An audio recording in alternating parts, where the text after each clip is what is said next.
나오미와 함께 베들레헴으로 이주하게 된 룻은 삶의 문제를 이제 스스로 다 해결해야만 했습니다.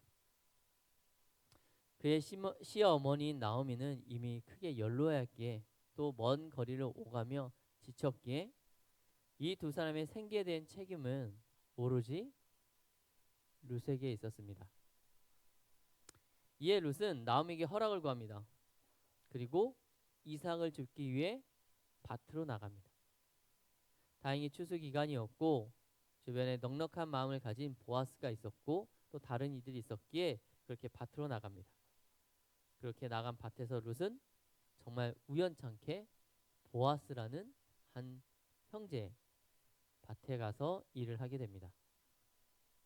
보아스의 밭에서 열심히 이삭을 줍던 룻은 우연히 정말 너무나도 우연찮게 보아스의 눈에 띄게 됩니다. 보아스는 룻에 대하여 묻습니다. 사원에게 묻습니다. 그러자 사원은 곧 그녀가 나오미와 함께 베들레헴으로 이주하여 온 모압 여인이라고 대답합니다. 또한 사원은 룻이 얼마나 열심히 일을 하고 있었는지에 대하여 보아스에게 증언해 줍니다. 룻의 사정을 다 듣고 보아스는 룻을 부릅니다. 그리고 호의를 베풀기 시작합니다. 보아스는 룻에게 추수가 끝날 때까지 내 밭에서 이삭을 주어도 괜찮습니다. 라고 허락을 해줍니다. 여러분, 이삭을 줍는 것 그 자체는 율법으로 지정된 것이지만 그것이 줍는 자들에게 권한이 있는 것은 아니었어요. 때때로 밭의 주인들이 거절하면 그는 그 밭에서 이삭을 줍지 못했습니다. 그래서 내가 이삭을 줍는 그것을 할 때도 분명히 밭의 주인이나 최소한 사환, 일꾼들의 허락이 필요했던 것이죠.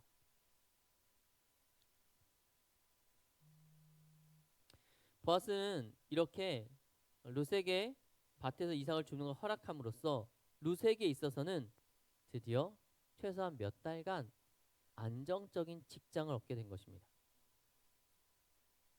하지만 보아스의 친절에 감사한 한편 룻은 한 가지 의문을 갖습니다. 왜 나에게 친절하지? 나랑 원래 알던 사이도 아니고 더구나 나는 이방 여인인데. 그녀가 보기에는 보아스와 자신의 아무런 연관이 없어 보였기에 이 친절에 굉장히 의아해합니다. 이에 보아스는 그녀가 나오미에게 했던 선대에 대하여 내가 알고 있다고 이야기합니다. 내가 너의 시어머니를 어떻게 했는지, 얼마나 너의 시어머니를 좋은 것을 하였는지, 어떤 결단을 이곳에 왔는지 내가 안다고 이야기합니다. 그녀가 이방인으로서 이날에 온 것도 알고 있고 그 모든 걸 알고 있다 라고 이야기를 해줘요. 그리고 나선 룻에게 하나님의 이름으로 축복합니다. 이런 보아스의 배려에 룻은 주의 축복에 감사하다고 표현하고 기꺼이 자신의 마음을 표현합니다. 그런데 룻에 대한 보아스의 배려는 여기서 멈추지 않습니다. 보아스는 계속해서 룻에게 먹을 것을 베풀어 주었고 그녀에게 필요한 것을 하나하나씩 채워주기 시작합니다. 이 모든 은혜를 경험한 룻은 집으로 돌아와 나오미에게 그 하루 동안 있었던 모든 일을 이야기합니다.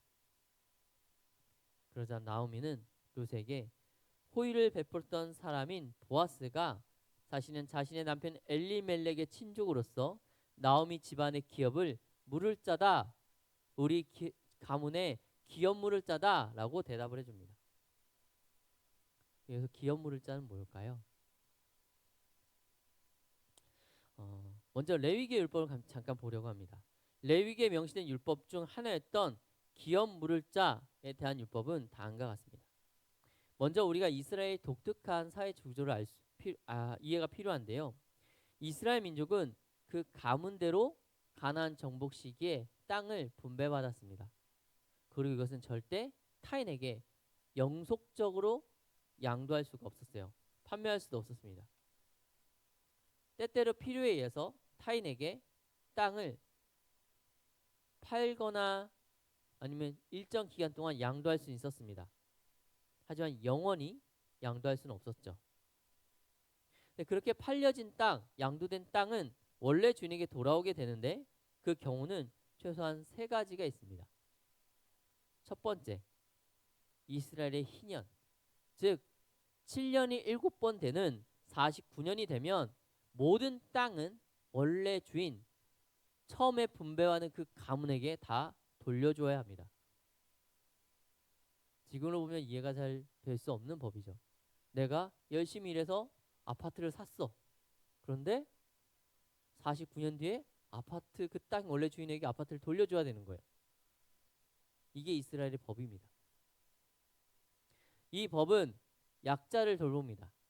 이 법의 이면에는 부유한 자는 그 있는 것을 다시 원점으로 되돌려도 다시금 그 부유한 가운데 살아갈 수 있다라는 것과 동시에 모든 것을 잃어버린 자라 할지라도 조상에게 받은 그 모든 것을 잃어버리는 자라 할지라도 다시 그 출발선에는 서게 해줘야 된다는 이스라엘의 긍휼이 포함된 법률입니다.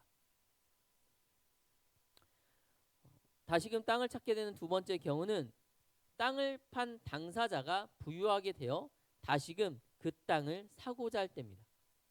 49년이 지나지 않았더라도 내가 전에는 돈이 없어서 그 땅을 팔았는데 그 땅 판 돈으로 더 많은 장사를 해서 이윤을 남겨 큰 돈을 벌게 되면 다시 그 땅을 살 수 있어요.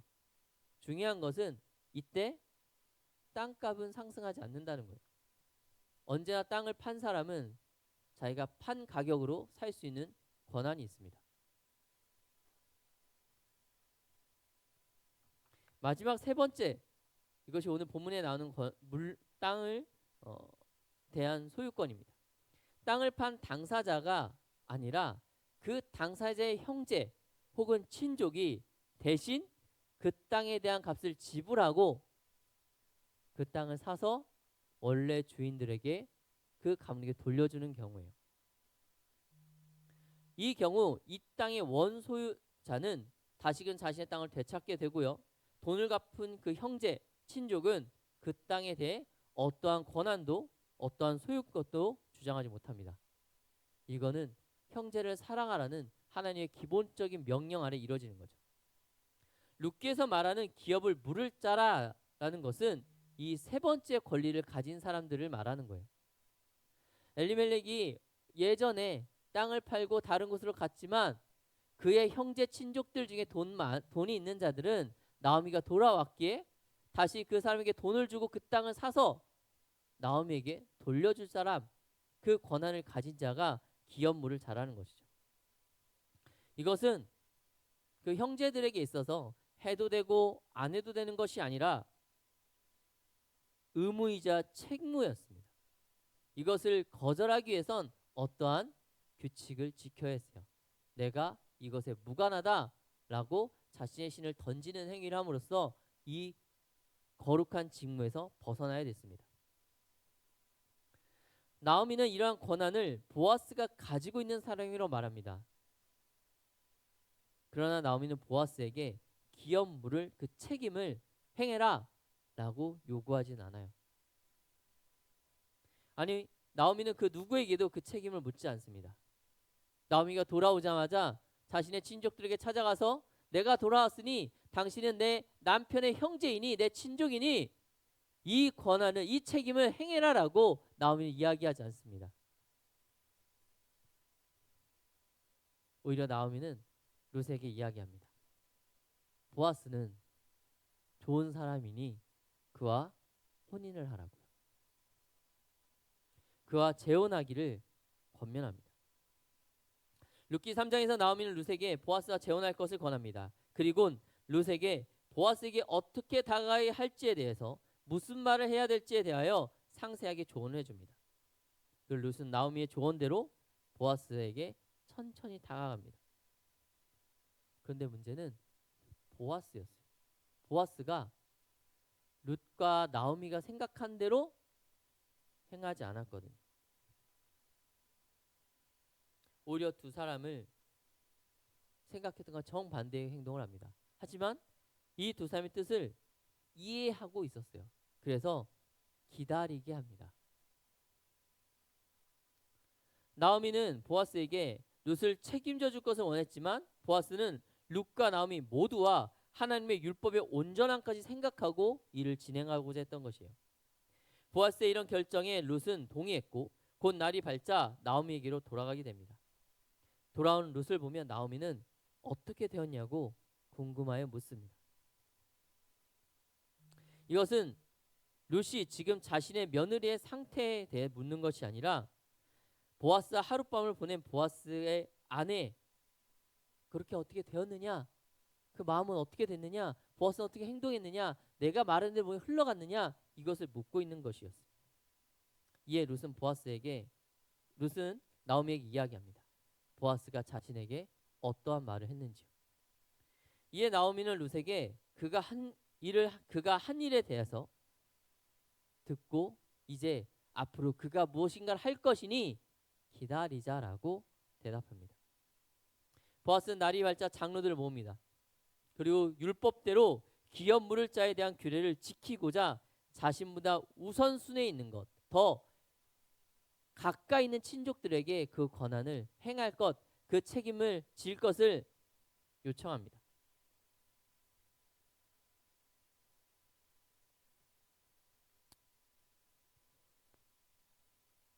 그러나 그 누구도 그 책임을 감당하지 않습니다. 어찌 보면 이것은 손해보는 일이었으니까요. 내가 돈을 주고 밭을 사서 다시 준다고 하여도 나에게 남는 것은 아무것도 없고 내 돈만 사용한 것이 되니 쉽게 하려고 하지 않았습니다. 상황이 이렇게 되자 마지막에 보아스는 자신의 차례가 오자 내가 그것을 행하겠다라고 이야기하고 율법대로 이것을 행합니다. 자신의 책임과 권리를 다 행합니다. 정당하게 자신의 책임을 다하고 그 이후에 룻을 아내로 맞이하기까지 합니다. 이 두 사람은 오벳이라는 아들을 낳습니다. 그리고 이 오벳은 이새를 낳고 이새는 다윗을 낳고 다윗은 먼 훗날 예수 그리스도의 조상이 됩니다. 오늘 본문에서 우리는 기도 그리고 기도에 대한 응답이라는 주제로 함께 말씀을 더 깊이 보고자 합니다. 오늘 본문에 보면 3장에서 나오미는 룻을 보아스에게 보냅니다. 1절의 내용을 미루어 보아 나오미는 보아스에게 기업 물을 자에 대한 책임을 지게 하려고 룻을 보낸 것이 아닙니다. 보아스가 좋은 사람이었기에 자신을 따라 이 먼 타시까지 온 그 룻을 생각하는 마음으로 그와 재혼하기를 원했던 거죠. 나와 가까운 친족이니 또 좋은 사람이니 네가 새 남편으로 맞이하기에 너무 좋다라고 얘기한 겁니다. 근데 나오미는 룻에게 말합니다. 1절에서 나오미는 룻에게 말합니다. 추수의 시기가 끝났고 나의 삶도 이제 어느 정도 안정화가 되었으니 이제 너는 너를 위하여 내가 안식할 곳 너의 신랑이 있어야 되지 않겠느냐. 너의 신랑을 준비해 내가 보게 받게 돼야 되지 않겠느냐라고 나오미는 룻에게 이야기를 해요. 자신을 따른 그 며느리에 대한 사랑이 단지 며느리에 대한 마음이 아니라 딸과 같은 마음으로 그녀를 설득하고 있는 겁니다. 그리고 말합니다. 보아스는 좋은 사람이고 우리의 친족이니 그에게 청혼을 해라. 또한 나오미는 룻에게 네가 무슨 말 해야 될지 어떻게 행동해야 될지 그것을 하나하나 설명합니다. 룻은 나오미의 말에 순종합니다. 이 두 사람 룻과 나오미는 지금 자신들의 상황에서 필요한 것을 얻기 위하여 가장 좋은 노력을 했습니다. 자신들이 생각할 때 최선의 노력을 했어요. 자신들의 생각 안에서 자신이 할 수 있는 모든 것을 한 것입니다. 그런데 보아스는 이 두 사람이 생각한 그 이상의 것을 준비합니다. 그래서 청혼을 처음엔 거절합니다. 우리가 기도할 땐 참 이럴 때가 참 많습니다. 우리는 기도할 때 나의 눈으로 바라봅니다. 내가 원하는 것을 이야기해. 하나님, 나한테 저것이 있다면, 내가 이것이 허락되어진다면 내가 이걸 얻을 수만 있으면 좋겠습니다. 그러면 내가 모든 게 해결될 것 같습니다. 아니, 내가 이 문제를 해결하려면 이것이 필요합니다. 우리는 그렇게 기도하고 나아갑니다. 나에게 진정 필요한 것이 내가 준비하고 내가 생각하고 있는 그것이라고 철석같이 믿고 말이죠. 마치 오늘 본문에 나오는 룻과 나오미가 새로운 배우자, 룻이 새로운 배우자를 만나 결혼한 것만이 최상이고 다른 선택지가 없는 것처럼 생각했던 그들처럼 우리도 삶 가운데 행동한다는 거예요. 그런데 여러분, 하나님은 우리가 무엇을 생각하든 그보다 더 많은 것을 준비하십니다. 마치 보아스가 룻과 나오미가 생각한 것 이상으로 더 온전하고 완전하게 이들 위해 준비하고자 했던 것처럼 하나님께서 역시 우리를 위해 많은 것을 예비하십니다. 단지 지금 현재 상황을 해결하는 것에 멈추지 않고 그 문제와 그것이 앞으로 일어날 그 모든 것마저 하나님께서 이루시고자 생각하시고 주시고자 기다리신다는 거예요. 그것이 하나님께서 우리를 향한 선한 뜻입니다. 그래서 하나님께서 때때로 보아스처럼 우리에게 말씀하십니다. 기다려라. 기다려라. 우리의 기도에 응답이 즉각적으로 일어나지 않고 내가 생각한 방법으로 그 방향으로 내가 기도한 그 방법대로 우리의 삶이 흘러가지 않을 때도 있습니다. 하지만 우리는 그걸 기억해야 합니다. 하나님은 우리를 선하게 이끄신다는 것입니다. 본문에 나오는 청혼을 거절당한 룻처럼 실패한 것이 아니라는 것. 그렇다면 우리는 어떻게 해야 될까요? 기도의 응답이 늦어지고 내가 생각했던 대로 일들이 풀려나지 않을 때 우리는 어떻게 해야 될까요? 답답하고 조바심이 나고 염려가 날 때, 당장 하나님 이것을 해결해 주시길 바라는데 나의 기도에 어떠한 응답도 없다고 느껴질 때, 그 답답할 때 우리는 어떻게 해야 될까요? 이 질문에 대한 답을 나오미가 우리에게 해주고 있습니다. 3장 18절 하반부입니다. 이 일이 어떻게 될지 알기까지 앉아 있으라. 이 일을 성취하기 전에는 쉬지 않으리라. 바꿔 말하면 너희가 기도한 그 일이 어떻게 될지 너희가 눈으로 보일 때까지, 하나님께 정확히 보일 때까지 앉아 있으라. 하나님께서 오늘 이 일을 성취하기 전까지 쉬지 않으실 것이다. 지금 나오미가 오늘 우리에게 해주고 있는 말입니다. 주님은 분명 하나님은 우리의 기도를 들으신다고 말씀하셨습니다. 우리가 기도한다면 하나님은 그 기도를 반드시 들으십니다. 그러나 때때로 우리의 원대로 우리가 바라는 그대로 이루시는 것이 아니라 하나님은 우리에게 더 좋은 것, 우리가 생각하는 그 이상의 것을 주시고자 우리에게 말씀하십니다. 잠깐 기다려라. 때문에 여러분, 기도했다면, 전심을 하나님께 기도했고 내가 원하는 것을 솔직하게 간구했다면 이제 기다릴 수 있기를 바랍니다. 하나님께서 내가 기도한 것을 어떠한 방법으로 이루시는지, 그의 지혜로우심과 그의 뛰어나심과 그 모든 능력을 가진 하나님께서 나의 기도를 어떻게 성취하시는지 그것을 기다릴 수 있는 여러분 되시기를 간절히 소망합니다. 분명한 것은 하나님이 우리의 구원자이시며 아버지시며 선한 분이라는 사실입니다. 그러니 여러분, 기도했다면 하나님을 신뢰하고 그 기도가 이뤄진 줄 알고 하나님의 방법을 기약하며 기다릴 수 있기를 간절히 소망합니다. 또한 하나님은 자신의 유익을 위하여 우리를 취하려 하지 않으십니다. 본문에서 첫 번째 순위의 기업 물을 자는 자신의 유익을 위하여 그 권리를 포기합니다. 그 책무를 버려요. 자신에게 해가 되지 않기 위해서요. 그러나 보아스는 자신에게 어떤 해악이 있을지, 아니 자신의 어떤 손해가 있는다 할지라도 자신의 약속을 지킵니다. 누가 봐도 보아스가 룻을 맞이하는 것, 기업 물을 자의 그 역할을 하는 것은 보아스에게 큰 손해였습니다. 그걸 사람들이 알고 있었기에 그 누구도 이 책무를 하지 않으려고 했던 거예요. 근데 보아스는 이 책무를 행합니다. 보아스가 어리석었기 때문일까요? 보아스는 몰랐을까요? 이렇게 하면 자신이 손해를 본다는 것? 아니면 어떤 큰 계획이 있었을까요? 아니요. 그는 자신의 책임을 자신이 손해를 본다 할지라도 이행하고자 했던 겁니다. 자신의 약속을 지키고자 했던 거예요. 어떠한 상황에서도 룻과 나오미를 위해 그 책임을 다하고자 했던 것입니다. 마찬가지로 하나님은 우리를 향한 그 사랑과 자비를 멈추지 않으십니다. 심지어 우리의 존재 자체가 그분을 해롭다 한다 하여도 하나님은 여전히 우리를 자녀 삼아 주시며 모든 것을 감내하시며 우리에게 주십니다. 그럼 사람이 무엇이건데 우리가 무엇을 할 수 있어서 하나님께 유익이 되겠습니까? 그런데 그런 우리를 하나님은 여전히 사랑하시고 우리를 향한 그 사랑의 책임을 다하십니다. 그러면 이제 우리는 담대히 그분을 신뢰하며 그분께 우리의 모든 것을 아뢰야 합니다. 그리고 그분의 사랑을 기대해야 합니다.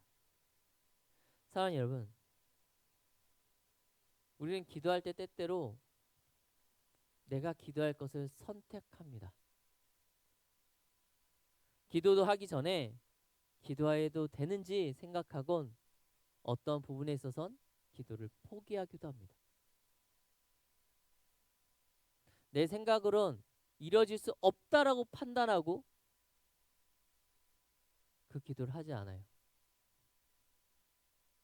여러분, 하나님은 하실 수 없는 게 없는 분입니다. 모든 걸 하실 수 있는 분이에요.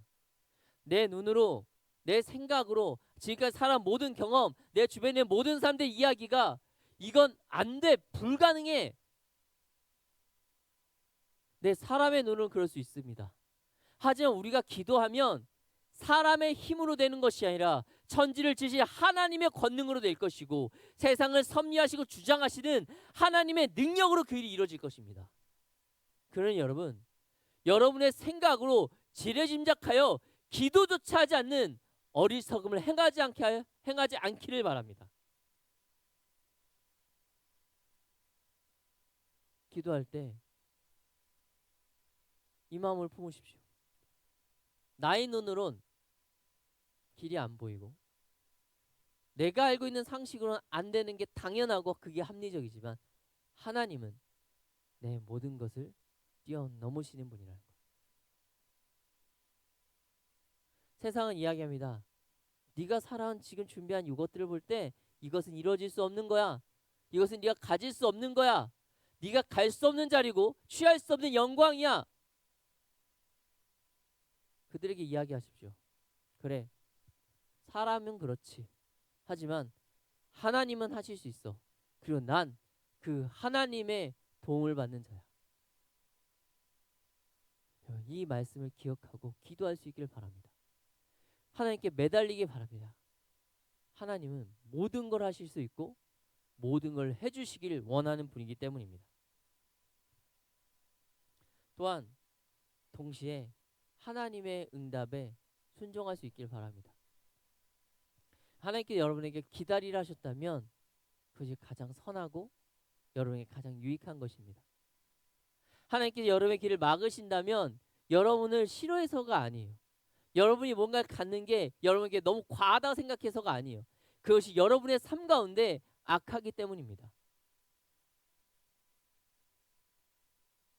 그러니 하나님을 신뢰하십시오. 하나님께서 막으셨다면 나를 사랑하시는 그분께서 나를 가장 아끼시는 그분께서 능히 나를 위하여 세상 만물을 만드신 그분께서 내게 유익하다면 하늘의 해와 달도 멈추시는 그분께서 막으셨다면 이것이 나에게 가장 유익한 것이겠지. 그걸 믿으십시오. 나에게 기다리게 했다면 하나님께서 쉬지 않으시고 이것을 성취하시며 가장 좋은 것을 나에게 주시기 위해서 일하시고 계시구나. 하나님이 일이 끝날 때까지 그의 일을 기다리겠다. 그 마음을 품으시길 바랍니다. 사랑하는 여러분, 여러분의 기도는 단 하나도 연락되지 않는 것이 없습니다. 모든 기도는 들으시고 하나님께서 그 일을 성취하시기 위해 움직이십니다. 여러분, 하나님에 있어서 여러분은